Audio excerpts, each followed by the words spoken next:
Hello and welcome to episode 19 of the Frame and Sequence podcast. My name is Todd Rittendaro, and in this episode I sit down with Joshua Zucker-Pluda. Joshua is a cinematographer based between Los Angeles and New York City. His work has been shown in the New York, Telluride, Venice, and Toronto International Film Festivals and has been included in the esteemed Criterion Collection. Most recently, he worked as second unit cinematographer for Alex Garland on his upcoming TV series Devs for the FX network alongside Rob Hardy BSC and Andrew Whitehurst. After graduating from NYU's Tisch School of the Arts in 2001 with a degree in film production, Joshua spent the next several years ignoring common sense and touring in punk rock bands. He then returned to film as a cinematographer, working on commercials, music videos, narrative projects, and documentaries. Joshua holds an MFA in cinematography from the AFI Conservatory in Los Angeles and is a director of photography in the International Cinematographers Guild Local 600. In this episode, we chat about his formative high school years, his background in music and playing in punk rock bands, his aesthetics as a cinematographer, his personal photography practice. We also chat about some of the films and directors we have mutual love for, as well as some of our experiences in film school. It was a real treat to sit down with Joshua, and I hope you enjoy. Hey Joshua, thank you so much for sitting down with me. I really appreciate it. Flattered. Thank you. I followed your work for a long time, and man, you have a prolific amount of photography and cinematography and all sorts of stuff that I would just love to get into and ask you about. So awesome. Away we go. Well, let's start with where we were before we started rolling, which was this idea of like learning on film as opposed to digital, and how that sort of maybe influenced how we approach the world and how we approach our own art. Right. Yeah, for those listening, I should have hit record a little bit earlier, but we both went to NYU for film, and we were, I think, some of the few last classes to actually shoot and cut on film on a Steinbeck. Yeah, I'll never forget, like, when I was graduating, a friend of mine who went on to be like the head of digital post at like Legendary. I remember he sort of pulled me into like the place he was working, and he was like, "Oh, check this out! It's called 24p," and I was like we were all just like blown away by it. Right. And so I think the Avid had just made an appearance at NYU.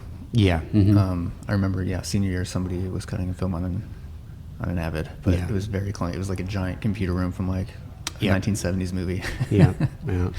What do you feel like learning on film gave you? I don't have very strong opinions on the whole film versus digital thing. Yeah. But one of the things that's sort of like kind of come up in my career over and over and over again is I really do believe in having a strong foundation in whatever you do before you sort of branch out into sort of any form of experimentation. I was trained as a painter, I was trained as a musician, and having that kind of sort of foundation really has helped me, I feel, in various ways throughout my life. And I feel like learning to be a filmmaker by shooting on film was really invaluable in the sense that everything becomes very precious, and there's something very good about that and very bad. What's great about it is you do become very disciplined about how you shoot and your pre-production and when you're on set, and and it made you very conscious of everything you do. It makes you put a lot of thought into everything, and something that I later went to AFI for cinematography, and one of the things they really sort of drive into you there is like everything you shoot should have a purpose. Mm-hmm. Like, don't shoot it if you don't like want it to be in the edit. That's like this big thing that's driven home. I like that. Yeah, it's awesome. And I think that's something that I had already sort of had built into me because I learned on film, because film was so precious, and you make every take count, and you're not just doing hundreds and hundreds of takes. You're rehearsing, you're lighting, you're doing all these things with intentionality. Yeah. And also, I would never want to edit on a Steinbeck ever again. It's like the most Sisyphean process in the world, but like there was something beautiful about saying like this amount of like physical space equals a second of time. Yeah. There is something like really beautiful about making something that's intangible tangible like that. Mm-hmm. And it was just important. I think it's important to learn how to edit your own things. It makes you a better cinematographer. It makes you a better filmmaker. So that was something I really got out of. I feel like really fortunate that we were one of the last classes. Yeah, I totally agree. Yeah, I remember like all-nighters sitting in that edit suite with the Steinbeck and like rolling it back and forth and being like, do I really want to make that cut? Yep. If I want to go back, I've got to tape it back up, and it's going to be a nightmare. Yeah, and there's a certain romanticism about it. Like I said, I would never want to do it again, but I have like really fond memories of it. Yeah. But you couldn't pay me to do it again. Do you ever shoot on film anymore? Not as much as I'd like. Yeah. Like I said, I really don't have strong opinions about it. I do think there's like what I really dislike about that argument right now is a lot of people tend to use it as a way to make people feel sort of like less than, or just sort of like. Totally. like somehow shooting film is somehow superior to shooting digital, and that's actually like not true. Like, it's so easy to shoot film. Yeah. It's actually like really hard to fuck it up and make it look bad. And the more you fuck it up, the better it looks. Totally. Whereas like if you can make digital look good, then that's like real talent, because digital is inherently ugly. Yeah. And so I'm always a little bit frustrated by some of these cinematographers who really like market themselves as like film DPs. And I look at their work and I don't see anything to it other than just, film. Yeah. It's like, and you need to be more than just shooting on film. Like so to me, it's not that interesting of an argument. I love shooting on film, obviously. Mm-hmm. There's this whole thing about, like Steve Yedlin does this whole presentation about like ultimately it doesn't matter because we're all going to look at stuff on our televisions and on our phones. Right. And if you're looking at a DCP, it's really hard to distinguish the difference between film and digital. And I would agree with that. But like if you get to see a print of something like that was shot on film, it's like it's like a religious experience. There is something like beautiful and tangible to it. But do I think it makes you a better cinematographer? Do I think it makes your art more valid? Like, absolutely not. Does your process change from one to the other? Do you use a light meter? Do you think about light differently? I mean, obviously, when you're on set with film, you have to use a light meter. You know, and I know there are some DPs out there who are sophisticated enough that they can expose without it. I'm not one of those, unfortunately. Yeah, I think I always start off on set with a light meter, and then eventually I sort of stop, because once you sort of kind of like figure out your exposures, you kind of know where everything's sitting. So I think that's kind of where I am right now, especially with digital. I'll take my initial readings, and then, from there it's pretty easy with the waveform and monitors just to sort of go by your eye. Yeah. But occasionally it's nice to sort of take a pause. And I used to be a smoker. And one of the things that was sort of nice about that was like when I would play music or paint, you would have to sort of take a break to smoke. Right. And it sort of caused you to reflect a little bit about what you were doing. And so it was one of the hardest things to do with giving up smoking. I feel like metering's the same way. Sometimes I'll intentionally just sort of take a break to meter just so I can give myself to process what we're seeing and what we're doing and sort of take stock of things. When you're on set and you're in the heat of the moment, it's all about moving quickly and fast. And sometimes it's good to sort of just take that pause. Yeah. And I feel like the light meter, even if you're not actually taking your readings, it's kind of a great way to sort of take a second on set to reassess. Yeah, absolutely. It's funny, there's this French photographer who I love, Bresai, who I'm sure you know, and he would go do his night exposures in Paris, and he smoked 3 different kinds of cigarettes that each burned at a different rate. So he knew the general lighting of a situation that like he would smoke that cigarette and this exposure would be done when that one burned out, which I always thought was hilarious. That's interesting, yeah. Sorry, folks, we had to make a location move, but we were back, and I'd love to learn more about your background, and I know that music was a huge part of your life as well. And so I am originally from New York, but my family moved down to Baltimore, when I was in middle school. So I kind of spent middle and high school down there, and we kind of sort of evenly divided between New York and Baltimore. I'm Jewish and the descendant of Holocaust survivors. Wow. And there was never a time in my life where I wasn't sort of very acutely aware of that and how it made me different from other people. I sort of grew up with this sort of very immense and intangible fear, kind of knowing that most of my family had been murdered. Gosh, can't even imagine. Yeah, and then just this overwhelming sense of loss. You sort of kind of grow up with like, it's hard to explain, but just this really overwhelming sense of loss. And those things really, I think more than almost anything, really informed who I am. And I think ultimately all of my work sort of boils back to that experience and how I sort of view the world, this sort of sense of otherness, this sort of sense of like outsiderness, this sense of like loneliness, this sense of longing. It all sort of comes to that, back from that, Right. The arts were like always strongly encouraged in my household. So I kind of grew up from a really young age just like painting and drawing and like playing music, and my parents were really encouraging of that. And the other thing I fell into pretty quickly, as I said, I always very much felt like an outsider. I fell very quickly into sort of the punk and hardcore scene. So like growing up in Baltimore in the 90s, really close to Washington, D.C. Right. And at that time, Baltimore was not a cool place, not like it sort of is now. D.C. definitely sort of overshadowed everything that was sort of going on in Baltimore. There's this huge punk and hardcore scene, based basically around like Fugazi and Discord records. So I really fell into that. And there's a certain like sort of ethics and ethos that sort of comes from being in that scene, and sort of how you conduct yourself as an artist and as a human being. Those are the things that really sort of defined who I was. And it, has very much defined how I approach life and how I approach my work and how I just sort of interact with the world and interact with people. I sort of grew up playing in punk and hardcore bands, and I feel like almost more than anything, that's really helped me be, a filmmaker, at its best. And it's not always this, but most of the time, music, being in a band is an inherently sort of collaborative process. And when it's done right, in my opinion, filmmaking is an inherently collaborative process. Absolutely. The times I'm on set are where when it falls apart is when it's not a collaboration. Yeah, being in a band, I think really sort of taught me how to, be an artist and how to work with other artists, how to let sort of people express themselves creatively in the same environment as you. Right. Wow. That's very cool. Do you find that the music has influenced your filmmaking in terms of what you're trying to express, or even just a sense of rhythm, or the way that you look at visuals?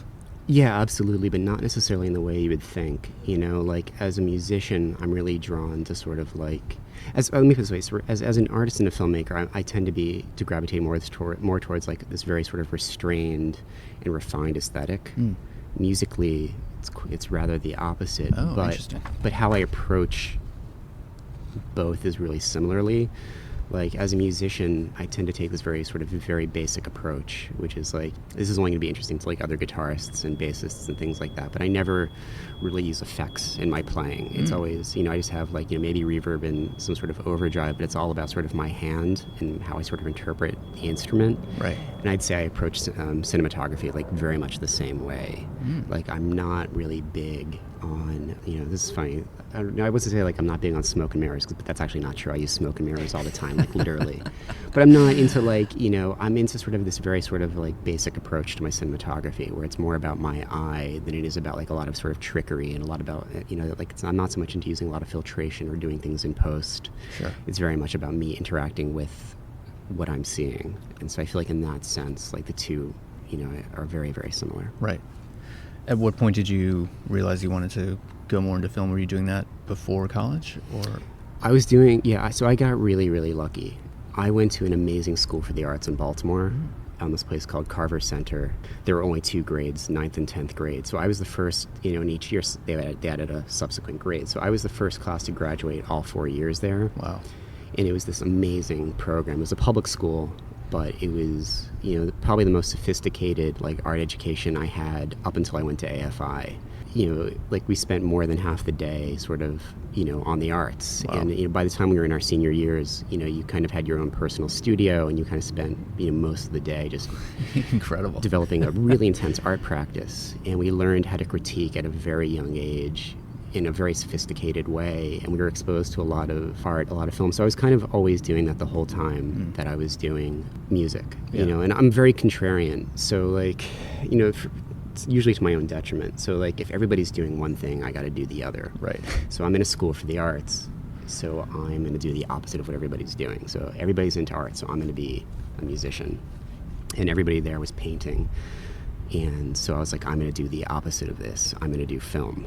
I don't know if that's the opposite, but it was just like nobody else was doing that. Right, I was like, I had to do the thing that nobody else was doing.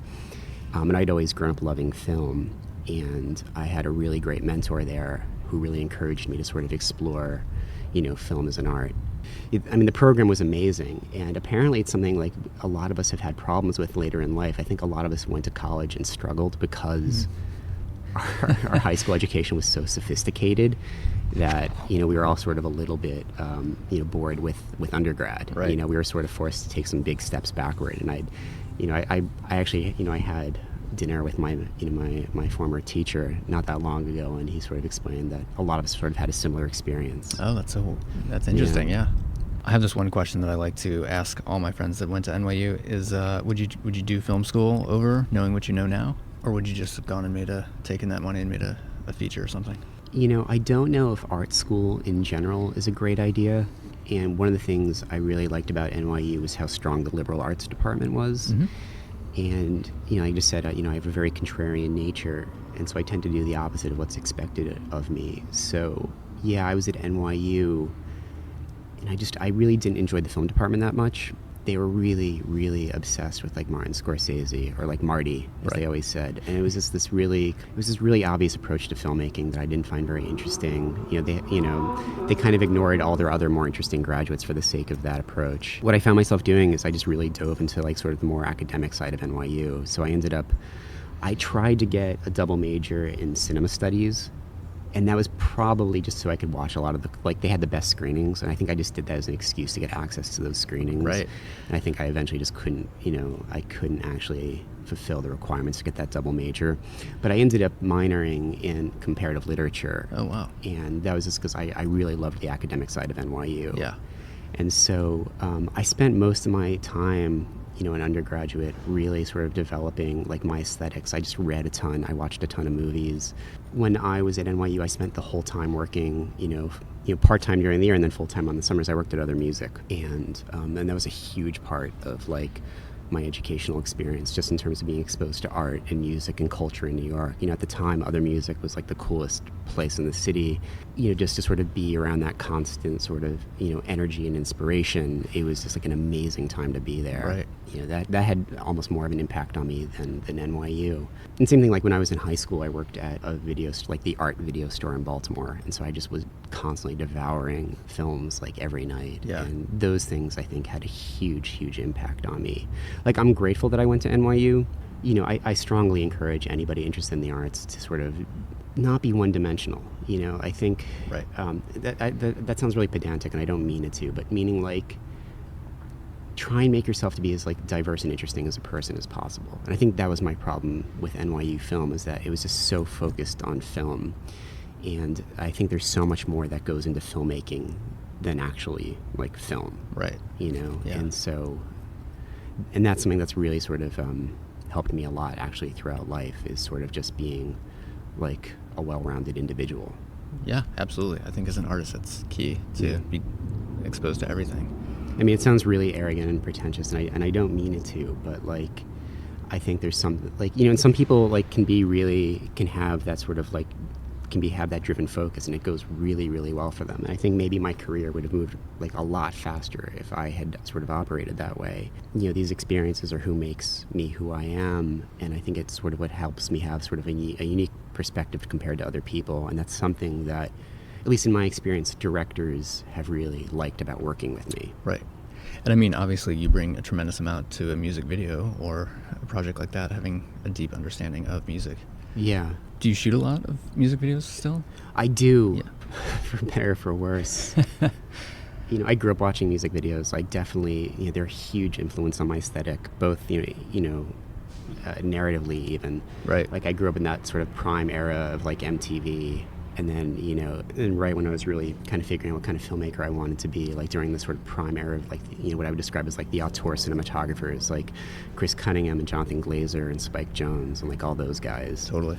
The people who really elevated like music videos to like an art form, like a cinematic art form. So I have a deep, like profound love of like music videos, and I think as I said, I grew up in a house that really encouraged. My parents like love music, and so it was a really big part of our lives. And so image and music is sort of like inherently linked in my mind. And growing up, I'd watch these music videos and see these sort of like little worlds that they would build, and it would just like really get my imagination firing. So yeah, I have a real sort of deep love and respect for music videos. But having said that, like I'm really ready to move on from them.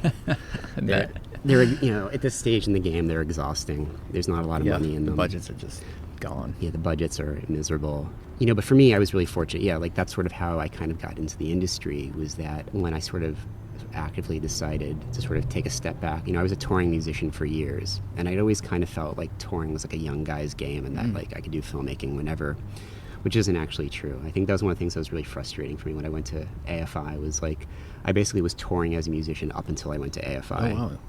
And I remember thinking, like, this is going to be great. I'm never going to have to load heavy shit into a truck ever again. And then, like, that's all I did all the time at AFI. Was just, like, load heavy shit into, like, even bigger trucks. Like, heavier shit. Exactly. Bigger trucks. And what was the impetus for going to AFI? So I had done a bunch of music videos that had sort of gotten some attention. And I was always a director who shot their own stuff. Like, Okay. I couldn't comprehend, like, never, like, I didn't, when I first kind of learned what a cinematographer was, it kind of blew my mind. Like, I didn't understand that directors wouldn't shoot their own things. Right. That was such, like that was my favorite part of the image making process, or the filmmaking process in general, was being the person sort of in control of, like, what you're seeing. Right. So, I was a director who shot their own things, and I did a few music videos that got me some attention. And that started to lead to me getting asked to sort of do commercial work. And I was not very good at it. And, it was the kind of commercial work where I was being asked to sort of write treatments for things, where it's like, trying to think of an example. Like, basically, I'd get asked to sell, like, sneakers or, like, puffy jackets. And I'm not clever like that. If somebody had given me a brief, like, I would have been able to make it look amazing. Could have shot the hell out of it, but I don't have the kind of mind to sort of, like, come up with, like, a clever concept to get people to buy things. Right. And it just wasn't a good fit for me. And I started working with some other directors and cinematographers at that time who all were really encouraging of me becoming a cinematographer. Oh, nice. In particular, this one cinematographer who I really look up to, his name is Pete Consul, based in New York. He's he shot a few seasons of House of Cards. He's represented by Artistry here in the States. Amazing cinematographer. Yeah. And he was like one of the first people to really be like, maybe you should think about being a cinematographer. Like, maybe that's a better fit for you. Yeah. And he was definitely one of the people who really encouraged me to go to AFI. Oh, very cool. Yeah. Nice. And then for cinematography, obviously? Yeah. Yeah. Mm-hmm. Yeah. And what was your experience like there? I loved it. I want to say I loved every minute. It's a crazy place. It's sort of like a Survivor, as if like run by Kafka. It's like you're always in trouble, but you don't know why. There's always these rules that you're breaking, but you don't know what those rules are. Right. It's That is amazing. I love it. It's like super competitive, but for reasons you don't understand. And I think the good thing was I went into the program like significantly, older than everybody else. I had 12 years in between my undergraduate experience and my graduate experience. Wow, yeah. And so I went in like with this like very laser-like focus for what I wanted to accomplish. But also, I had just gotten married right before I went to AFI, and my wife stayed in New York during the first year that I was there. Wow. And so we both were making these huge sacrifices to go. And so I was just sort of very conscious of that the entire time, like how much it was costing, me and my wife, for, the sacrifice required for me to do that. Right. And so I wanted to make the most of every opportunity that I was there. So for me, I got a lot out of it. I know there were some other people there who, were younger and not quite as focused, who really struggled with that. Yeah, I can see it for sure. But for me, it was an amazing, amazing experience. Yeah. Yeah, there's part of me that always wishes I had followed up with AFI. Because I feel like NYU just does not prepare their students for the realities of the actual filmmaking business. Yeah. It was all like, oh, you'll be Jim Jarmusch and you'll have this amazing auteur career. I would agree with that completely. And I think that was my problem, is like, I don't really feel like I got anything out of NYU that I didn't already get in high school. And, I'd go on to these sets. I'd work with somebody, like who was like a real cinematographer like Pete. And I was like, man, how did he learn, to do this stuff? Like when, it was, I got made fun of a lot at AFI when I first started, because I didn't know how to throw up a C-stand, because that just wasn't like my experience at NYU. And so I feel like, NYU is very much kind of about that, like developing an aesthetic, kind of understanding who you are as a filmmaker, but they weren't really great at sort of encouraging you to sort of figure out like what to do with that after you graduated. Whereas, AFI, it's like, it's borderline vocational in the sense that you really walk out with this like technical skill. Right. That's really invaluable. Like I said, I loved every minute of it. The first year is this really intensely focused program, and people, it's brutal. It's like 7 days a week, 12 to 15 hours a day. But people love it because it's this super focused program, and you're learning, you're spending like almost every day on set. And when you're not on set, you're in these really intense, classes. The second year is the opposite. It's like really, really free form. And I know a lot of people kind of struggled with that. And this is where I'd say like my agent experience sort of really helped me, was that I'm very focused. And so when I kind of figured out that I wasn't going to learn what I wanted to in the second year, I basically used the name of AFI to get myself and a few friends into every rental house in Los Angeles. Very smart, yeah. And so we basically started holding these kind of like outside classes, me and my friends, where we would go to like Panavision. Right. and we would test every camera like really thoroughly, and we tested every single lens that Panavision had like really, really thoroughly.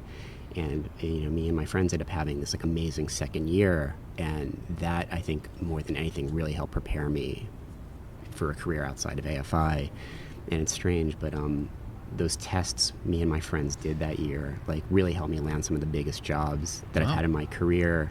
And also, it's what sort of, I have a really beautiful relationship with Panavision, and that's entirely because of all the time I spent there that year. Wow, incredible. And their support has been like, really invaluable. Like the people there, like Alexa Lopez and Mike Carter, have just been like invaluable in their help and support over the past few years that I've been in Los Angeles, and it's very much helped me get a lot of work because of that. Oh, that's incredible. Yeah, very nice.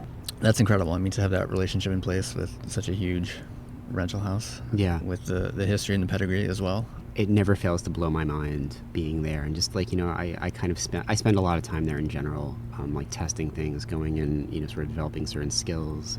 If you hang out there long enough, you're just going to run into some amazing people. Yeah, and just to sort of like, it's a relationship that I am so grateful for, and I don't take for granted whatsoever. I feel really fortunate that somehow I fell into that. Yeah. Oh, that's so cool. Your work has such a distinctive look to it. Was that a conscious choice or something that naturally evolved? I'd say definitely both, where it's something that's naturally involved, but I've definitely sort of like leaned into it as a conscious decision over the years. And there's this sort of two schools of thought about that in cinematography, where there's some cinematographers who are very good at doing anything, and there's other cinematographers who have a very specific eye, and I tend to fall into that latter category. That's not to say that I couldn't shoot anything. I could, but I definitely enjoy shooting certain things more than others. And yeah, some people really think that if you're going to be like, like sort of, I feel like Roger Deakins is the example of that kind of cinematographer who can shoot anything and make it look amazing. And I know a lot of people like to subscribe to this idea that, he sort of has this really beautiful dogma, which is that, he's there in service of the story. If he puts too much of himself into it, that he's not really doing his job as a cinematographer, that he's sort of there to be sort of a tool to be used by the director and by the story, and everything he does has to be in service of the story. And I think that's a really beautiful approach, but it's just not sort of how I see the world. Yeah. And there's other cinematographers, who are sort of swinging the opposite direction, who have this very, very distinct vision. I mean, it's impossible not to respect Roger Deakins. He is like arguably like a master of his craft. Right. But I tend to be more interested in cinematographers who sort of, have a more, individual aesthetic and eye. It's just something I identify with more, and I'll very often go to see films based purely on who the cinematographer is, more so than the director. There's certain, and the cinematographers that I really admire tend to be people who, are instantly recognizable. You can very clearly see their eye or their hand and their work. And I understand the argument that, maybe that they're not doing their job properly. I saw Chivo give a lecture after he did a screening of The Revenant in AFI. Right. Wow. And he's somebody who I would consider as somebody who has a very distinct eye and approach, and I think you can always tell it's him behind the camera. And yet he has this very sort of varied career where he's done stuff with the Coen Brothers, comedies, and he obviously works with Terrence Malick. He does all these different things, and so I asked him. That was something that was really interesting to me. Is like how do you balance a career having such a distinct eye yet working within all these different directors and genres? And he actually got kind of angry at me, and he was like, no joke. He's like, if it's that obvious that it's me behind the camera, and he's like, then I've utterly failed as a cinematographer. He says the guy who has 3 Oscars. Right. I don't think there's anything wrong with being able to recognize that there's a cinematographer behind the camera. And like I said, I really like seeing, the artists I've always admired. I like seeing their hand in their work. Yeah. I remember at NYU, I was utterly obsessed with Robert Richardson and JFK. I would just put that movie on, like, anytime I would go to shoot something. I was totally aping his style, but maybe it was the combination of Scorsese and him as well with Casino. So were there any cinematographers that influenced you early on, or specific films? Yeah, absolutely. And I wish I had like a more interesting answer for this. I feel like they're really obvious, but Blade Runner and Alien are like the first one, are the ones I come back to like constantly over and over again. For me, I just feel like they're kind of like the it's like the apex of greatness with cinematography. Derek Van Lint with Alien. I just feel like he doesn't get enough credit for how sort of just like flagrantly innovative and iconoclastic it is as a film. Like the things they do in that movie are just, I don't think anything's topped that yet. Yeah. Just in terms of like sheer inventiveness. And same with like, you know, when you look at Jordan Cronin with Blade Runner, I think that's just like the most masterful film ever made visually. Yeah. Like I go back to them constantly, you know, and it's something like I'm always, everything I do, I'm like, how can I sort of like fit those things into my work? Right. Blade Runner, one of the things that kind of like really blows my mind is there isn't a single scene in that film where the light isn't moving somehow. Oh, fascinating. I'll have to go back and look at that. Yeah, go back and look at it. Like the light is continuously moving. It's like a distinct character that has its own sort of narrative arc throughout the film. Yeah. It's very much like alive. It has this real presence, and that's something with my work. I'm always, you know, trying to figure out like how can I have the light move? How can I have it sort of be alive? How can I sort of have it sort of have its own presence within my work? From like every music video to commercial, like it's something I'm constantly thinking about. I wonder if that's the painter in you as well, because Ridley Scott was a painter before he got into commercials and film. I mean, you know, I have to say, like, if you look at, you know, sort of Derek Van Lint, it's sort of interesting story. Like, he only did one other feature aside from Alien, so he was Ridley Scott's, like, commercial DP. Yeah. So they did Alien together, and then he went and did Dragon Slayer, which is like this Disney sword and sorcery film. I totally remember that. Yeah. And, you know, it's interesting. And the same thing, like, if you look at Jordan Cronin with, you know, like, he did things like, you know, Altered States, things like that. And neither of those guys, they're really, really good, but you can see when they were working with Ridley Scott, he really brought out the best in them. Yeah. And so I can't help but feel that was like this sort of magical collaboration where, you know, he had the right DPs for the right job. Yeah. Where those guys are clearly very talented, but definitely like Ridley, like I feel like elevated it to the next level. Yeah. Yeah, I mean, that's one of the things I really love about Ridley Scott as well. He definitely has like this like strong fine art background, and yeah. So do you find that you gravitate towards certain stories that may give you the opportunity to explore a look that you're going for? Yeah, absolutely. You know, I really believe strongly in sort of enjoying what you do. You know, filmmaking at its best, there is nothing like I love more. Just being on set, and you know, the whole process is just amazing. And part of that, though, is you know, being invested in what I'm doing. Right. And, you know, I've definitely done some jobs, you know, for money where I just, you know, I was definitely there to fulfill a role. And that's just, you know, it sort of sucks the life out of whatever you're doing. Right. And so, you know, yeah, I tend to gravitate towards certain things that sort of fit my aesthetic. You know, I'm definitely interested in sort of, you know, darker and moodier pieces, things that sort of, you know, there's certain kind of stories I'm more interested in telling. Yeah. You know, that's not to say that, like, I couldn't do a comedy. Like, it would be an interesting challenge. I would love to try that. But I'm definitely interested in sort of like a more, you know, darker, nuanced take on the world. And so I tend to, like, really try and find projects that, you know, for better or worse, sort of fit that. Yeah. And are you moving more towards narrative, or are you still kind of bouncing between videos and commercials? I'm trying very hard to move more towards narrative work. Yeah. I mean, you know, it's interesting because, you know, a lot of like, you know, my former agents sort of like, they sort of had me pegged as like a, you know, like a dark DP. You know, I recently did a work with this one director, and she was like, you know, she's like, I don't get that. She's like, your work isn't dark. She's like, it's really, really romantic. That just meant so much to me. Yeah, I feel absolutely. That's an important distinction, I think. Yeah, I would agree. You know, yeah, there's some darkness to what I do, but I think it's actually like I'm far more interested in like sort of the, you know, like the romantics, you know, and like the work I tend to gravitate towards has this sort of like that sort of feel to it. But to answer your question directly, yeah, I think all cinematographers, we all sort of really aspire towards doing narrative work. Yeah. I think it's what we're all sort of trained to do. It's all what a lot of us sort of grew up loving. Right. So yeah, ideally, that's the direction I'd like to move more in. But it's nice being able to go back and forth. I always sort of describe the two as like, it's sort of like the difference between playing punk rock and playing classical music. Right.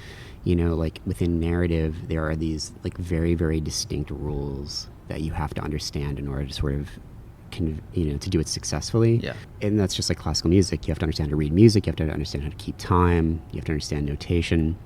Whereas punk rock, it's a lot more freeing. You can just sort of like, it's a pure expression of like emotion. And so with music videos, I get to very, you know, often sort of indulge whatever sort of like, you know, aesthetic, you know, like to really sort of indulge the aesthetics. Mm-hmm. But I really love the challenge of like, how do I put my eye into the story? So it's like what I was sort of saying about Roger Deakins is that, he really believes he's there to like serve a story. Right. For me, the challenge is like, how can I put my eye into the story? What's going to make, like, how is having me behind the camera going to make this different than having somebody else do it? So that's the challenge that I really love. Oh, I love that approach too. I love that thinking, like, why am I the right person for this? Yeah. Yeah. I mean, that's something I'm wondering all the time. Whenever I get hired for anything, I'm always like, God, why am I the person hired for this? That's probably just the artist in you. I feel like all artists have that moment of like, or I can't speak for all, I certainly do, where it's that moment of... A good friend of mine recently said, like, if you don't have imposter syndrome, you're not really an artist. That's the word I was looking for, imposter syndrome. So with all of your experience with Panavision and all that, do you have a certain set of lenses that are yours that are your go-to? I want to be, once again, like, it's funny, I keep talking about Roger Deakins because he, I like him, but he's not somebody like, that I sort of like, he's not like a constant reference, but I really do appreciate, the guy's a mensch, and I appreciate that.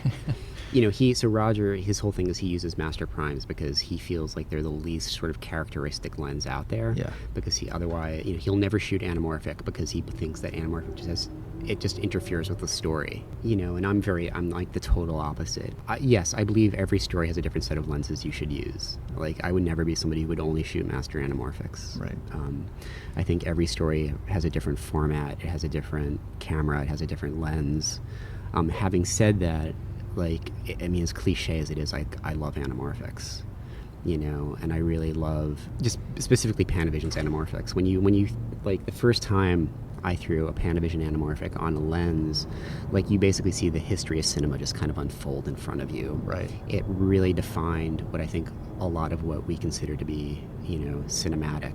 Well, yeah, I do love, I like lenses with a lot of characteristics, especially, because we're shooting primarily on digital right now. Right. Having, like, I really, like, when it comes to spherical, like, I really like a good, vintage spherical. Mm-hmm. But, if I could shoot Panavision anamorphic all the time, I probably would. Yeah. It's just... It's true. It really does have just that otherworldly feel to it. Yeah, it's hard not to be romantic about it. Like, it just, it really elevates the quality of anything you do, like last year, I did a television series as, I was second unit on it, and I was just overjoyed when I found out we were going to be shooting, like, Panavision anamorphic. And that was something, a large reason why I got the job. Well, no, I don't know if that's true, but, like, it helped that I was so familiar with those lenses when the cinematographer was interviewing me. Yeah, that's awesome. Yeah. How do you approach a project in terms of prep or thought processes? Do you like a lot of reference, or do you like to kind of just find your way with it? No, I love prep. Like, I like having a lot of prep. I really like directors with strong opinions and with a strong visual sense. Mm-hmm. I don't like sort of being left up to my own desires. It'll be too obvious. If, like, it's like when I play in bands, it's a similar kind of thing. Like, I never liked being sort of the pure driving force behind something, because it's going to be too obvious to me. Like, I know how I play. I know what my style is. It's sort of the same thing as a cinematographer. Like, if I'm just going to be allowed to do what I do, I know what the results are going to be. Mm-hmm. It's far more interesting to me when I have a director who has a strong visual sense, because they'll push me and challenge me in ways that I wouldn't, do normally, and as a result, I'll grow and become something, stronger than I was before. Right. So, I love having a lot of prep, and but having said that, like, some of my favorite directors I've worked with, it's been this really beautiful combination of, like, going in with a complete game plan, but then being very open to the possibilities of what we discover on set. Yeah. So, like, that, like, I like going to set, like, if we're going to have questions, they're the right questions. Completely. I love that as well. I'm sort of the same way. I like a lot of prep, but then be a little more fluid and open to the moment on the day. If there's, like, something better behind you, exactly. Whatever. Yeah. Does your thinking change at all, the way you handle a small project to a larger project, or even a commercial to a film, or is it always sort of the same mental process? I think it's sort of it's all varying degrees of the same sort of mental process. Yeah. It's obviously, like, what's the overall goal of what we're trying to do? What's the story we're trying to tell? Be it, are we trying to sell something? Are we trying to tell a story? And I sort of break everything down in a really similar way, but it's always like, how can I do this in a unique way? How is having me here going to elevate this in a way that it wouldn't if I wasn't? Right. And how can I approach this in a way that's going to I really like whatever I work on. I really just sort of want to elevate the genre of it. Even if it's like a simple fashion video or like a simple music video. It's like, how can we make this the most interesting and best version of this possible? Right. Like I really don't believe in phoning it in. I mean, you are also incredibly prolific with your photography. Yeah. Is that a passion of yours as well then? Yeah, absolutely. I didn't really do, I think I told you, so, growing up I primarily did, I was primarily, a painter, and I did a lot of, like life drawing. Filmmaking for me was, in some ways when I was younger, it was a crutch to sort of be lazy. It's something that requires, which is, it's funny to say that because filmmaking requires so much focus and hard work. Oh, yeah. But it requires so many individual pieces to be in place that you can use it as an excuse to not do something for quite a while. You're waiting for funding, you're waiting for crew, there's all these things. You're sort of reliant upon so many other variables that it was kind of an easy way for me to sort of be complacent in my 20s. I think in my 20s I sort of got sick of being complacent. And I wanted to try and find an art form that was purely, about, same thing with music. Like when you're playing music, ideally it's with other people. I was never particularly interested in doing it by myself. So I needed to find an art form that was something that was purely like an art practice. It was like sort of akin to painting. Painters, I really admired my friends who were painters because they just had their studios. They can go in. They didn't need anything but, just their tools, and they can make work. And so for me, photography was a way back into that process. It was sort of, I started doing photography as a way of sort of self-discovery a little bit, as a way of like really learning what my aesthetic was. And so I spent, basically all of my 20s, up until now, just sort of having this like very, very devoted, very, focused, photography practice. Yeah. And it's definitely, influenced who I am as an artist and a cinematographer. How often do you feel like you shoot stills? Constantly. I am a little, like I do sort of gravitate towards landscape work, so it is dependent on me sort of like, going on trips and finding these locations that appeal to me. And I'm really trying to work on how to sort of like make work in whatever environment. There's some people out there, like Ryan Booth, he's a director and cinematographer, and I just, I'm kind of blown away. He just carries a camera with him and he's always shooting. And, he lives in New York City now, and, he's just like constantly shooting that city. And I'm kind of like blown away by that approach. And I wish I could be quite as prolific, and I'm working on it, but for me, I still shoot a lot, and one of the great things about moving to the West Coast was just the access to sort of like the landscape that we have out here. And just, it's incredible. Even Los Angeles as a city, I think, is inherently like this very bizarre, interesting place to shoot. And so I've gotten better about carrying my camera around with me sort of all the time. But if, even if I'm not like actively shooting, I have this huge archive of photographs I've taken over the past, 20 years. And I'm constantly reinvestigating stuff. I'm constantly sort of finding things in earlier photographs that I didn't see before. Yeah, absolutely. There's things that Same way. there's things that maybe I dismissed as being like, just purely beautiful, not, interesting enough. And I'll suddenly see something in them that I didn't see before. So if I'm not actively taking photos, then I'm sort of constantly sort of going through my archives and reinvestigating things. And, I'm constantly researching and trying to find new approaches and new ways of seeing the world. Yeah. Oh, that's very cool. So one thing that I'd love to get into is you used to have a podcast. Yes. That I didn't really know much about, but I'd love for you to go into that a little bit, and I think there's some good stuff in there. Yeah, sure. In my 20s, I became very obsessed with like, putting my money where my mouth was, so to speak. I'd spent a lot of time talking about doing stuff but never doing it. I was, very, very depressed in my 20s. I had been, I was a professional musician for a long time. So right out of school, I worked as an assistant to Doug Aitken. And that was my first job right out of undergrad. And I did that for 2 years. And at the same time, I was playing music in a band. And that was sort of, part of that whole sort of post 9/11 New York scene. Oh, right. And we really got sort of swept up in that. And it's funny, we all sort of came from like the punk and hardcore scene, but we kind of, we sold out. That's the only way to put it. Like we really tried to make it as a band. And what started off as this like really passionate, like emotional project eventually just became, this really soulless exercise. I think the three of us were really profoundly unhappy. I really, and I am just as guilty of all of this is the other two guys. And I think for a good portion of my 20s, I spent a lot of time like blaming those other two guys. And I think part of me learning to sort of grow up was to sort of accept responsibility for my role and where my life was. So I spent, part of my 20s being like just sort of very depressed about this. One of the way, I had realized I had become a very different person than who I thought I was or who I had wanted to be. And I decided to do something about that. This is, the beginning of like podcasting. So this is like 2004, 2005. I'd always done like radio shows when I was in college. And I basically decided, and one of the things I did to support myself in New York was I DJ'd like all the time. And so I decided that I wanted to do a podcast that was, that wasn't really tied to genre. And so I was going to take these two like very abstract emotional ideas and create a playlist sort of based around those concepts. So it'd be like ideas like sleep or memory. And I'd try and come up with a music playlist. I mean, not just music, but like sound. So I did a lot of like field recordings as well. Oh, wow. One of the things is, so before I went to NYU, I did 3 semesters at the Art Institute of Chicago. Oh. And while there, I pretty much only took sound art classes. It was an amazing experience. Those classes were taught by David Grubbs from Gastro del Sol.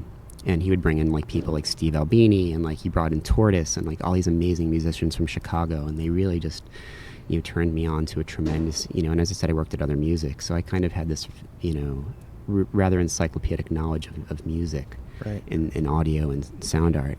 And so I decided that I kind of wanted to create these podcasts that were these like really emotional experiences. Wow. And it was sort of a way of me working through these issues I was having in my life, this very, very deep, profound depression. So I started doing them. Strangely, they were originally just purely for myself and my friends. And then somehow some blogs picked up on them. Stephen O'Malley from Sun, Warren Ellis, the comic book writer, not the guy from Bad Seas and the Dirty Three. Like they sort of picked up on it and blogged about it.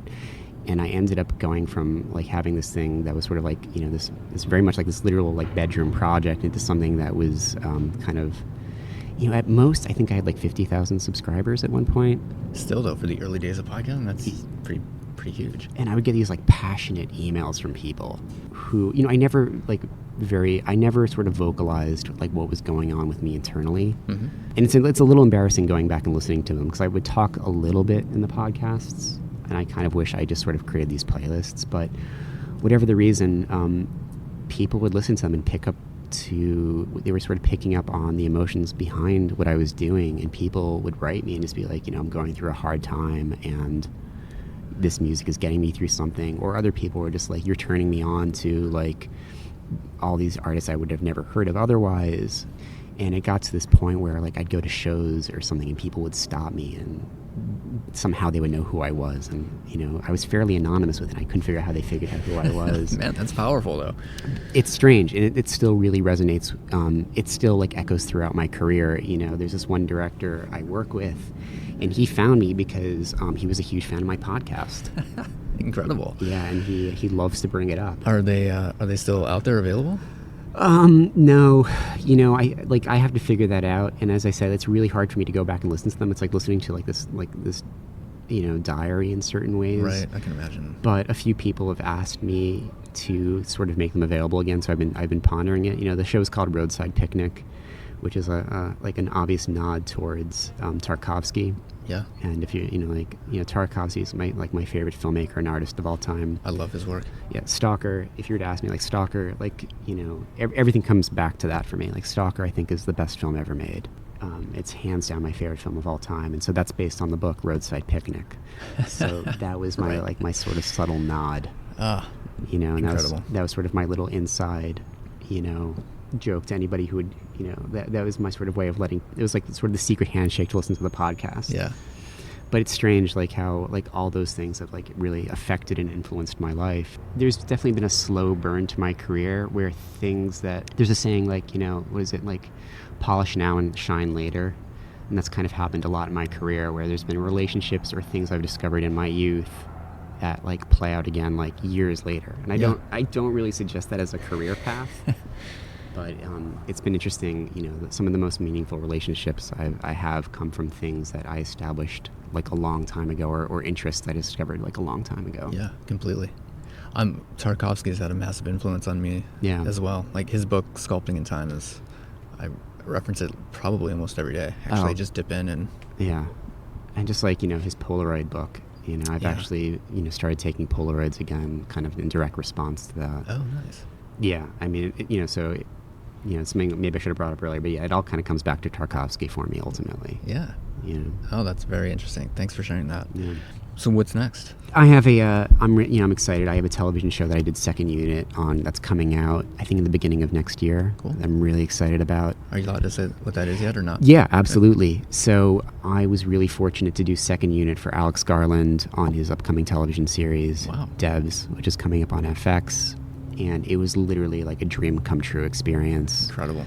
I got to work for a cinematographer I really look up to and admire, Rob Hardy, who shot Ex Machina. Oh, yeah. He did Annihilation. He did, The Last Mission Impossible.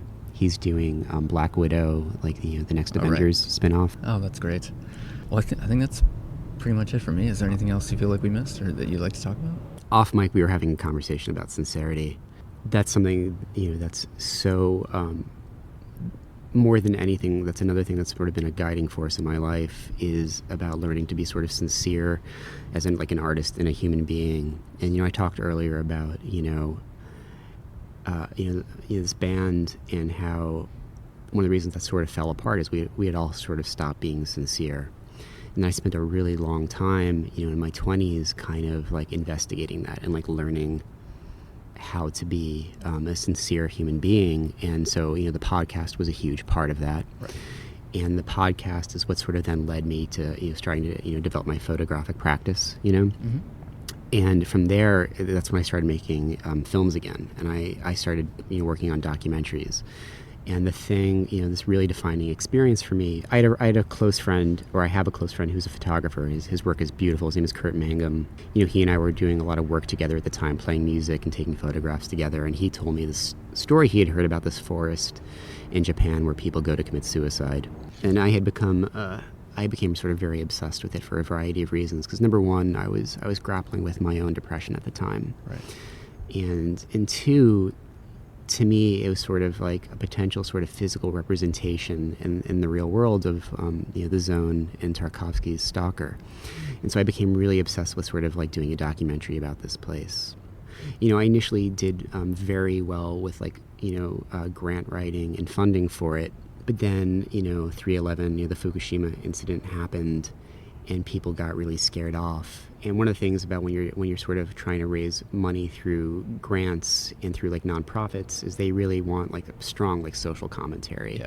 And people really wanted me to make a film that was like that had strong opinions on like that was like anti-suicide and like about how Japanese culture sort of had encouraged this sort of behavior. And to me, it wasn't like a Japanese story. It was just like this utterly like human story. And it was a chance for me to sort of go and investigate this place that, was sort of that literally exists on the threshold of like life and death. And I spoke earlier about how, I sort of grew up with this profound sense of like loss, because, being the descendant of Holocaust survivors. And, to me, the forest felt like maybe a physical manifestation of that loss. Right. Working on that project and learning how to write about it when I was doing the grant writing and stuff like that, I really learned how to, that's, I think, more than any other way, that's really how I sort of figured out what my aesthetic was and how I learned how to talk about my work. It's frustrating because I know a lot of people every once in a while will ask me about whatever happened to that project, and like, Gus Van Sant went and made a film about it, and a lot of people sort of expressed regrets that I never finished it. But in my mind, I got what I needed to out of that project. It like literally saved my life. It's what very much led me down the path where I am now, like, investigating this place that's so closely, tied to death really helped me understand like sort of how to live and how to be, a sincere person. And that, like I said, I was saying earlier, it's something that I really felt like I had lost at some point in my 20s. Yeah. Like I'd gotten so distracted by the bullshit of like, fame and celebrity and sort of trying to, make it, that I had lost my ability to say anything meaningful. Right. And I kind of feel like I had to sort of go through these trials and tribulations to sort of like get back what I had lost.